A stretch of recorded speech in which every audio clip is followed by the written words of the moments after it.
sudah mulai sadar bahwa komunikasi dari pemerintah yang saya pimpin memang agak kurang.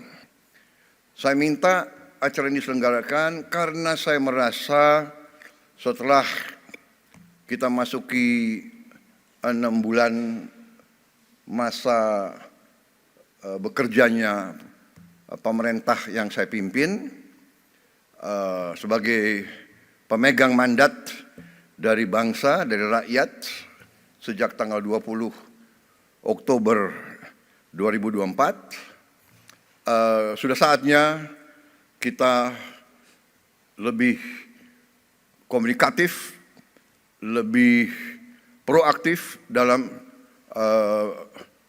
memberi keterangan tentang keadaan yang berlaku.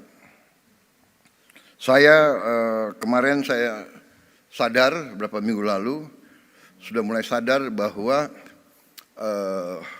komunikasi dari pemerintah yang saya pimpin memang agak kurang, dan itu adalah tanggung jawab saya, dan saya ingin memberi penjelasan kenapa. Karena saya menganut filosofi evidence-based performance. Jadi saya enggan bicara tanpa bukti nyata. Itu itu sifat saya. Jadi saya harus selalu dinilai, saya minta selalu dinilai oleh hasil yang saya lakukan, prestasi yang saya lakukan. Demikian yang saya minta dari rekan-rekan saya yang dekat. Saya hanya lihat mereka dari pengabdian mereka, dari prestasi mereka, dari energi mereka, dari niat mereka. Saya benar-benar tidak pernah tanya, apakah waktu saya seleksi menteri-menteri ini, apa saya tanya, Anda partai mana, Anda orang tuanya siapa? Kan saya tidak. Suku Anda siapa? Suku Anda apa? Agamamu Anda? Tidak. Evidence based. Nah, dan saya percaya, saya kira, saya berpendapat sebenarnya rakyat pun akan menilai dengan hasil. Ya, saya memang sering diejek karena saya juga membuka kesempatan untuk diejek, ya kan? Kan saya bilang saya nggak suka orang yang hanya omon-omon. Akhirnya omon-omon jadi apa tuh? Jadi populer ya, dipakai di seluruh Indonesia itu. Iya kan? Dan saya nggak suka hanya omon-omon. Terus terang aja. Jadi saya pikir oke, begitu saya ditetapkan sebagai pemenang oleh KPU, saya kumpulkan tim kecil dan kita mulai bekerja. 5 bulan kita kerja terus tanpa diliput media. Kadang-kadang diliput media malah kerjanya sulit, ya kan? Karena media ingin bukti seketika. Padahal tidak ada dalam manajemen suatu usaha, dalam manajemen suatu organisasi, dalam menjalankan suatu proyek, tidak bisa seketika. Yang bisa seketika itu hanya Nabi Musa yang punya tongkat. Kita manusia tidak bisa seketika. Semua itu adalah perencanaan. Perencanaan yang matang.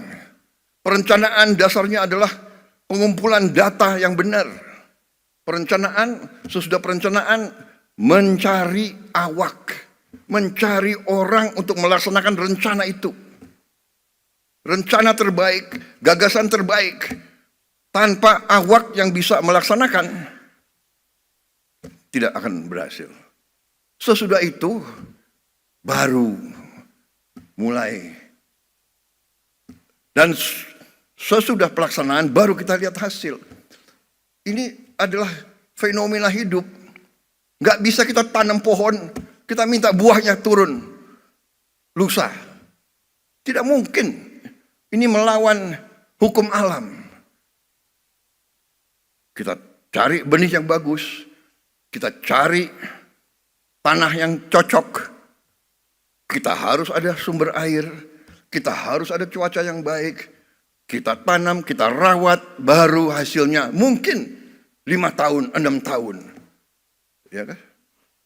Pohon kelapa sawit yang sekarang menjadi bisa dikatakan miracle crop. Saya kemana-mana semua nanya, semua minta kelapa sawit dari Indonesia, kelapa sawit dari Indonesia. Kelapa sawit itu 5 tahun baru produktif. Iya kan? 5 tahun, 6 tahun. Jadi dibutuhkan perencanaan, pemilihan personalia, pelaksanaan yang benar, dan keteguhan, ketabahan, dan kesabaran.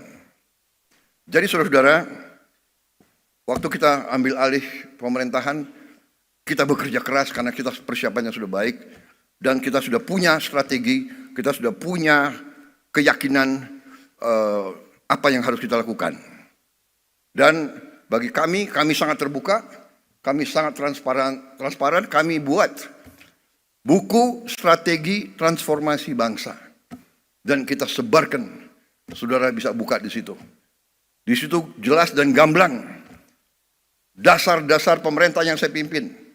Dasarnya adalah Pancasila dan Undang-Undang Dasar 45. Bukan sebagai mantra, bukan sebagai slogan, bukan sebagai moto, sebagai dasar pemikiran. Ekonomi kita apa? Ekonomi kita adalah berdasarkan Pancasila dan Undang-Undang Dasar 45. Berarti ekonomi kita harus berdasarkan sila-sila itu. Berketuhanan harus mengandung persatuan Indonesia. Kita tidak mau pertumbuhan Indonesia bubar, tidak mau.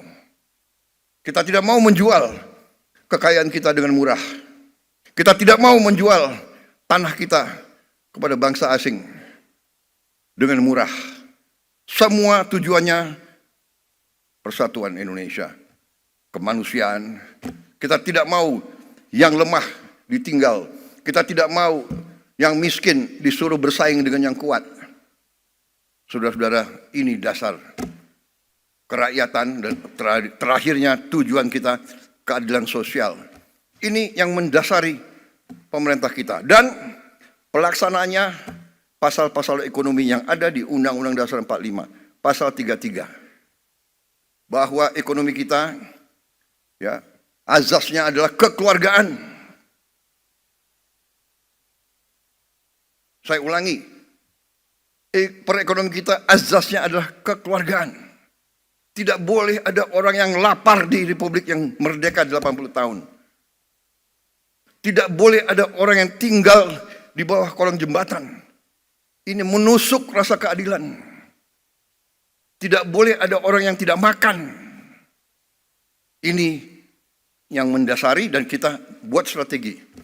Strategi kita ternyata adalah sejalan dengan PBB, dengan United Nations Sustainable Development Goal.